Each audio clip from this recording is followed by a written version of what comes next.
Pick up a skein of yarn in a favorite color. Head to your favorite thrift store and buy a piece of wall art with a chunky frame. Find a blank canvas that will fit within the frame, with a little bit of space to spare between the canvas and the frame. Next, paint the frame in a color that coordinates with your yarn. Now take your blank canvas and apply spray adhesive over the entire canvas. Then take some faux snow, you can get this at the dollar store, and press the snow onto the sticky surface of the canvas. Keep pressing on the snow and shake off any excess that doesn't stick. Take a narrow scrap piece of cardboard and cut it to about 3 inches in length. Then start to wind your yarn around the card. Wind the yarn about 16 to 20 times around the card. Cut the yarn across one end of the cardboard card. Remove the card and, holding the yarn by the folded, non-cut end, straighten and smooth out the yarn ends. Take another small piece of yarn and wrap it around the folded end of the yarn and tie it off in a tight knot. And trim the ends with a pair of scissors for an even edge.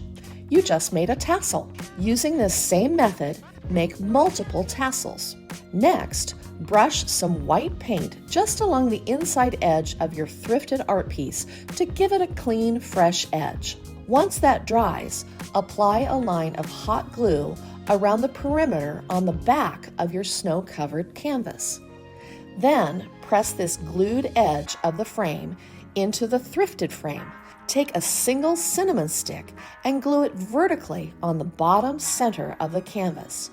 Then apply hot glue to one side of a tassel top and press onto the canvas with the bottom of the tassel just covering the top of the cinnamon stick. Glue a second row of tassels on top of the first row, but this time using 4 tassels. Splay the sides of the outer tassels to create the look of a full tree. Hang your new framed tassel tree. Enjoy it all winter long. Grab 3 bundles of plastic hangers at the dollar store. To start this project, I want to lay the hangers out in the pattern I think I'm going to want first. I'm going to make sets of 2 and lay the hangers bottom to bottom. With the bottom layer down, I want to do the exact same thing, but this time as I lay my pairs on top, I'm going to lay them over the middle of the first set of hangers. Now that I know exactly how I want the pattern laid out, I'm going to start attaching all of the hangers together. I'm going to use some short zip ties to secure them. I find it easiest to attach the lower hangers together first, and then I'm going to attach the top layer to them. To see if I missed anywhere that might need attaching, I can just gently lift up the hangers and see where I need to add some more zip ties or glue. Finally, for this part, I want to snip off all the ends of the zip ties. Since I want to put my oversized snowflake outside, I want to add some lights so that it's pretty at night too. I'm going to start attaching the battery pack to the back side of the hangers and use some double zip ties to hold it in place. I've pre-wrapped my lights around some straw so that I can easily thread them in and out of all of the hangers. In order to keep the lights where I'd like them, I'm going to add some of the short zip ties around the lights and the hangers wherever I feel that I need one. I'm going to finish this up and then it'll be ready to hang outside. I am completely in love with my giant snowflake. It looks so pretty against the old window. I hope this has inspired you to grab some hangers and make one for yourself. To start, I want to scuff up the surface with a gritty piece of sandpaper. With that done, I want to give the frame 2 coats of this beautiful mossy green paint. I want to make sure and do the inside as well. Now that the dark green paint is dry, I want to dry brush some lighter green on. This is going to give the feel of texture and depth to the frame. To remove the paint that got on the glass, I can use a straight edge knife and just run it along the edge. To make the art on the mirror, I'm going to use some transfers. There are a lot of companies out there that make these cool stick-on transfers, and I've chosen some for this project that have a wintry feel. It helps to have an idea where everything's going to go before adhering them. I'm going to start by removing the backing. Then I'm going to lay it in place and give it a quick rub with my hand. To make the transfer adhere to the glass, I'm going to use a small plastic card and start rubbing. I can tell the transfer is beginning to stick because it changes colors as it comes away from the clear acetate sheet. With all of the transfers in place, I want to add some depth to my scene and paint on some snow. I've got some white paint and I'm going to thicken it up. You can use baking soda, cornstarch, or any number of things to thicken up paint. To add the snow, I just want to blob the mixture all over the mirror. I don't want to brush it on because I want it to have lots of texture. I absolutely love my new piece of winter art and that I could use an old mirror that I already had. I hope this has inspired you to create some wintry art as well. Head to your local salvage, vintage, or thrift store and pick up some inexpensive white glass globes that are normally used for ceiling light fixtures. Remove any stickers or tags and thoroughly clean the outside of the glass globe with rubbing alcohol. Next, crack open a bottle of decoupage glue and thickly brush the glue all over the glass globe. Hold the glass globe over a large bowl and sprinkle ground glass glitter over the entire globe.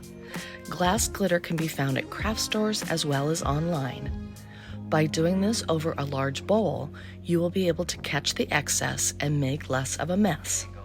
From experience, I know that glitter can end up everywhere if you don't catch it.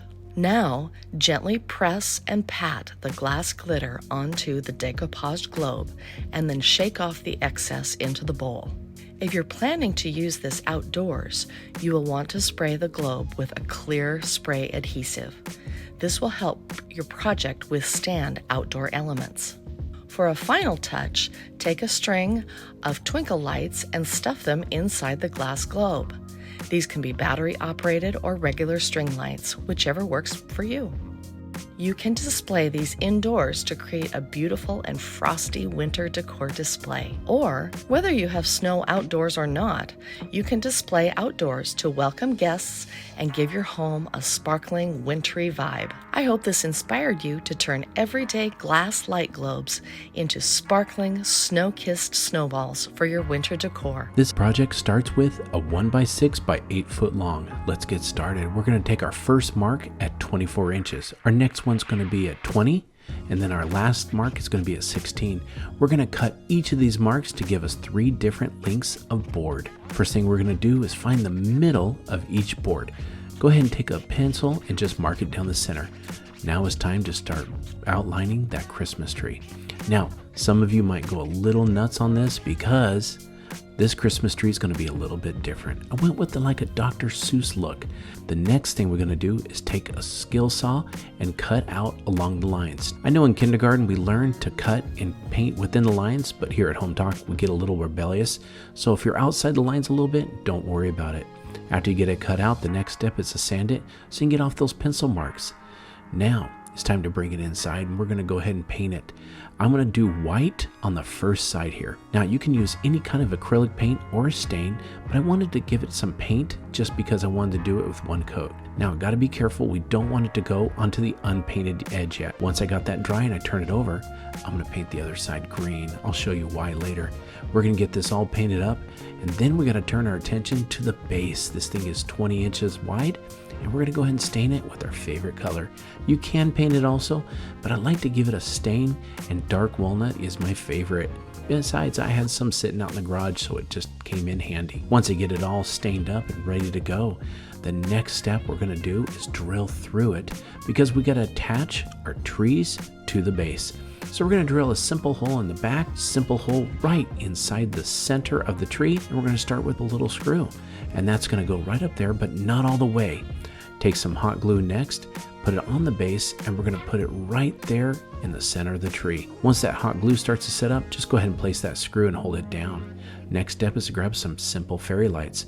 I routed out these holes earlier in the board and drilled the holes so that we're going to put all the fairy lights and just pull them all the way through. We want that fairy light switch to stuck to the base of the wood, so I put some hot glue there and just put it in there. As you can see, it's going to sit flush when it's standing up. Next step after this is we got to wrap our Christmas tree. Again, we're going a little dangerous here.